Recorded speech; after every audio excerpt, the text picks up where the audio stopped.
Kesempatan kali ini, saya dan teman-teman ingin mengajak para pemirsa atau penonton semuanya untuk menelisik bagaimana sih tentang sejarah peradaban Monumen Kapal Selam KRI Pasopati yang berada di Surabaya. Sebelumnya selamat siang. Sebelumnya dengan Mbak atau Kakak enaknya ini? Kakak aja boleh. Iya. Sebelumnya dengan Kakak siapa? Saya Liska. Saya guide atau pemandu wisata di Monumen Kapal Selam Surabaya. Oke, sebelumnya saya sendiri juga Fauzi. Saya dari mahasiswa Universitas Muhammadiyah Sidoarjo. Sebelumnya saya juga minta maaf mengganggu waktu dari Kak Lisa ya. Iya. Membuat waktunya karena ada acara ini. Jadi di sini saya bersama teman-teman ingin meliput terkait sejarah dan bagaimana sih kapal selam ini hingga sekarang jadi monumen gitu ya. Di sini saya mempunyai beberapa pertanyaan buat Kak Lisa. Langsung saja pertanyaan yang pertama, apa sih yang menarik dari kapal selam ini pada dahulunya?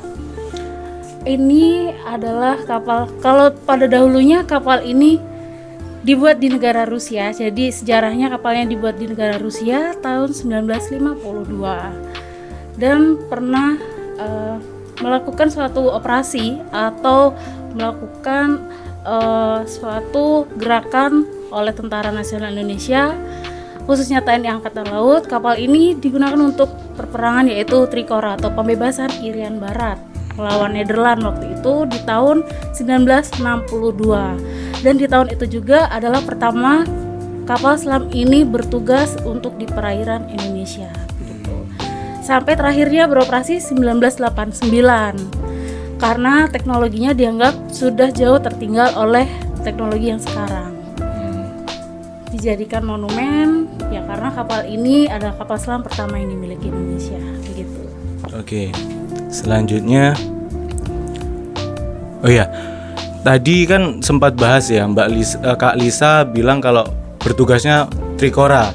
Selain itu ada lagi nggak atau kapal ini sempat mengarungi daerah mana aja selama bertugasnya?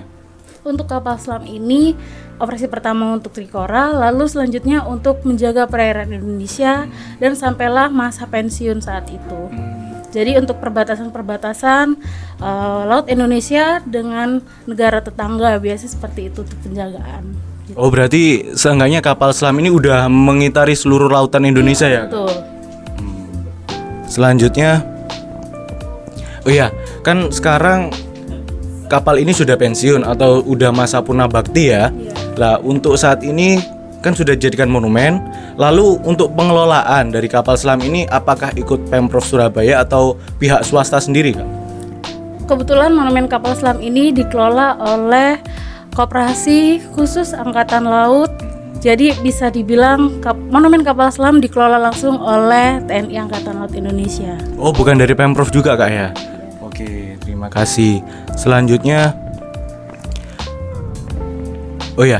untuk monumen ini sendiri, kapan ya Kak kira-kira pertama kali diresmikan ini jadi monumen atau mulai jadi monumen setelah masa purna baktinya? Di tahun berapa dan kalau bisa lengkapnya Kak?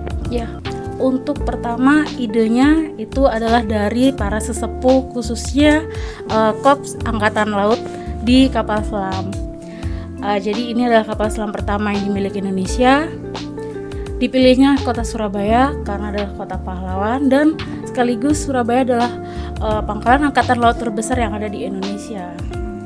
Dibawa ke tengah kota ini karena aksesnya lebih gampang.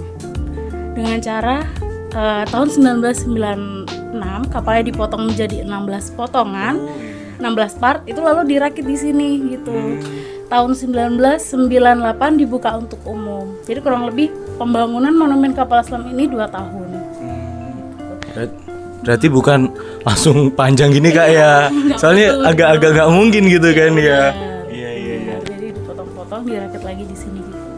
Baik. Lalu 2 terakhir lah Kak ya. Yang sebelum terakhir, bagaimana objek wisata ini? Seenggaknya kan kemarin kita ada pandemi Kak ya, ada COVID.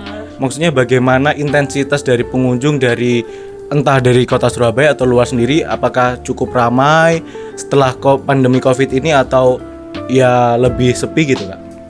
Kalau saat pandemi ya kita mengikuti peraturan yang ada, berdiam di rumah ya.